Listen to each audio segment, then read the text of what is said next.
जय गुरुदेव। प्रणाम सभी को। निरोग जीवन के महत्वपूर्ण सूत्र अध्याय 8।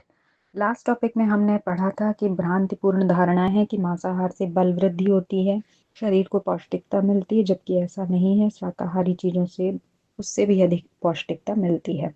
तो आइए इसी श्रृंखला में आगे बढ़ते हैं। मांसाहार हर दृष्टि से अहितकर। पुष्टाई और अधिक प्रोटीन के भ्रम में प्रायः लोग अंडा, मांस, मछली खाते हैं, जबकि तथ्य यह है कि मांसाहार में शाकाहार की तुलना में पौष्टिकता बहुत कम होती है।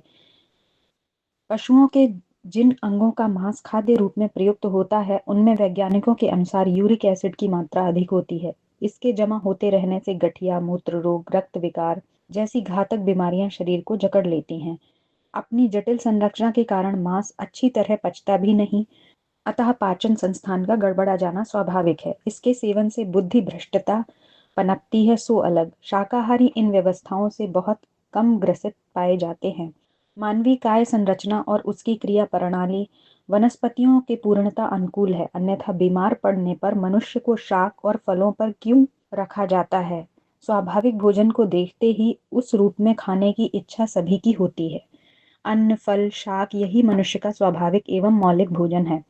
शाकाहार और मांसाहार का तुलनात्मक अध्ययन करने के उपरांत प्रख्यात आहार शास्त्री डॉक्टर हेग एवं प्रोफेसर वेल्स इस निष्कर्ष पर पहुंचे हैं कि मांसाहार से पौष्टिकता का जो भी भ्रम फैला हुआ है, वह निरर्थक प्रोपेगेंडा मात्र है। शाकाहार कहीं अधिक सुपाच्य, सुलभ, सस्ता और पौष्टिक तत्वों से परिपूर्ण है। उनके अनुसार मांस में प्रोटीन तो है, किंतु सोयाबीन के अनुपात में 25% कम है। कैल्शियम और लोहे की मात्रा और भी न्यूनतम है, क्योंकि कैल्शियम हड्डियों में रहता है, जो मांस के साथ प्रयुक्त नहीं की जाती। इसी प्रकार लौहांश रक्त के साथ बह जाता है। दालों में मूंगफली और मेथी दानों में प्रोटीन की मात्रा मांस से अधिक रहती है। फिर यह दलील थोथी लगती है कि मांस सबसे अधिक पौष्टिक है।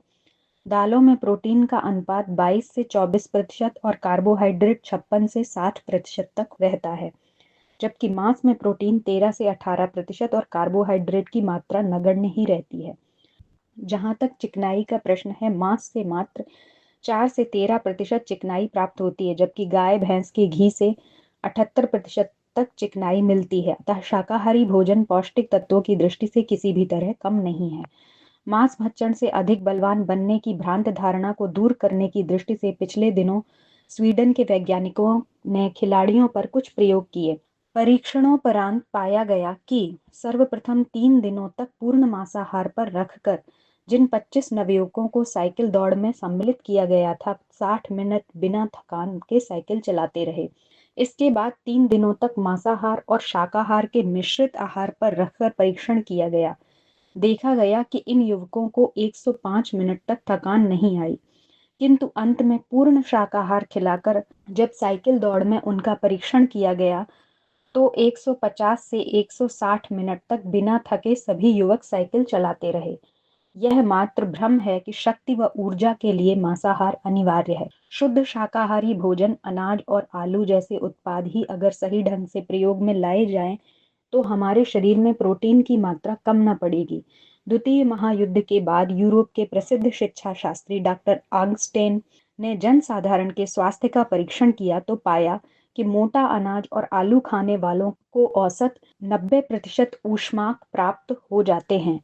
यदि यही ठीक ढंग से भरपेट भोजन पाएं, तो प्रोटीन की पर्याप्त मात्रा इस सस्ते अनाज में उपलब्ध हो सकती है। उनके अनुसार औसत पुरुष को 55 ग्राम और औसत महिला को 46 ग्राम प्रोटीन की आवश्यकता होती है। विशेष परिस्थितियों में 30 ग्राम प्रोटीन से भी काम चलाया जा सकता है। इसके लिए रेशेदार भोजन से प्रोटीन की आवश्यकता पूरी हो सकती है। यूएसए के लोमा लिंडा मेडिकल कॉलेज में चूहों पर आहार संबंधी विभिन्न प्रयोग किए गए। इसमें चूहों को दूध मिश्रित शाकाहारी भोजन, मांसाहारी भोजन तथा बिना दूध का शाकाहारी भोजन दिया गया। 1 माह तक उक्त प्रयोग करने पर तीनों प्रकार के चूहों पर स्वास्थ्य संबंधी सभी समानताएं पाई गईं। अतः प्रोटीन के नाम पर मांसाहार का कोई महत्व नहीं। हरी सब्जियों और फलों का प्रयोग बढ़ाकर अच्छा स्वास्थ्य प्राप्त किया जा सकता है। दूध की कमी सोयाबीन, मूंगफली आदि अनाजों से पर्याप्त मात्रा में पूरी की जा सकती है। मांसाहार खाद्य समस्या का समाधान नहीं हो सकता और न ही उतनी शक्ति प्रदान कर सकता है। इस संदर्भ में कितने ही प्रयोग हुए हैं। बेल्जियम विश्वविद्यालय के एच शोरेडन ने शाकाहारी तथा मांसाहारियों के हाथों की ताकत एवं थकान को एक प्रयोग के आधार पर परखा। प्रयोग की जांच करके मिशिगन के जे.एच. केलांग ने पुष्टि की कि शाकाहारी इसमें श्रेष्ठ ठहरे। आज भी लंबी दौड़ के धावकों को शाकाहारी मर्यादा पालन की शिक्षा दी जाती है। उच्च कोटि के पहलवान एवं विभिन्न प्रतियोगिताओं वाले खिलाड़ी शाकाहारी रहे हैं। उच्च स्तरीय गायन तथा नृत्य करने वाली महिलाओं को शाकाहारी भोजन द्वारा डाइटिंग कराई जाती है। जापान के विख्यात चिकित्सक डॉक्टर हाशिमोटो का कहना है कि शाकाहार द्वारा कैंसर जैसे घातक रोग तक नियंत्रित किए जा सकते हैं। अपने अध्ययन में उनने बताया कि वृहद आंतों के कैंसर रोगियों में अधिकतर वही लोग सम्मिलित रहते हैं जिन्हें शाकाहार से वंचित रहना पड़ता है। कुछ वर्षों पूर्व ग्लोरिया स्वान्स नामक महिला को चिकित्सकों ने गर्भ का कैंसर घोषित कर दिया और ऑपरेशन द्वारा गर्भाशय को पृथक करने का परामर्श भी दिया। तब ग्लोरिया एक आहार विशेषज्ञ के पास पहुंची और अपनी रुग्णता से उन्हें अवगत कराया। विशेषज्ञ ने उसे मांसाहार का परित्याग कर शाकाहार लेने की सलाह दी। उसने चिकित्सक की सलाह के मुताबिक वैसा ही किया। ठीक 2.5 वर्ष बाद पुनः जांच की गई तो ट्यूमर पूरी तरह से नष्ट हो चुका था। अंतर्राष्ट्रीय शाकाहार संघ के अध्यक्ष डॉक्टर वुडलैंड का कथन है कि स्वास्थ्य की दृष्टि से मांसाहार का प्रयोग करने वालों के लिए हाथी से अधिक और प्रमाण की क्या आवश्यकता है, जो शाकाहार जगत का बलिष्ठ और विशालकाय प्राणी है, जबकि समूचे जंगल जगत में मांसाहारियों में इतना स्वास्थ्य और बलिष्ठ प्राणी कोई नहीं है। जॉर्ज बर्नार्ड शॉ एवं डॉक्टर ओल्डफील्ड के मतानुसार मांस मनुष्य की प्रकृति के प्रतिकूल है। परीक्षण करने पर पाया गया है कि शाकाहारियों की अपेक्षा मांसाहारियों में क्रोध, कामुकता, ईर्ष्या, प्रतिशोध की भावना, अमानुषिकता अधिक होती है। अतः इस अभक्ष्य भक्षण को त्याग ही देना उत्तम है। अमेरिका के आहार शास्त्री L.H.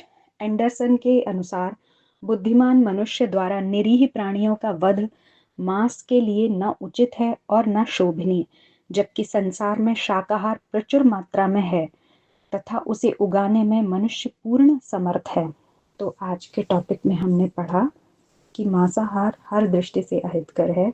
जो हमारी भ्रांत धारणाएं हैं कि उससे ज़्यादा प्रोटीन मिलता है, उससे ज़्यादा ताकत मिलती है, ऐसा नहीं है। और जंगल में जो हाथी है वो सबसे अधिक बलशाली होता है, वो शेर से भी ज़्यादा बलशाली है, जो कि शाकाहारी है। तो फिर हमें इस भ्रांत धारणा को नहीं मानना चाहिए और हमें शाकाहार की ओर बढ़ना चाहिए और मांसाहार का परित्याग कर देना चाहिए। आज के लिए इतना ही। जय गुरुदेव, प्रणाम सभी को।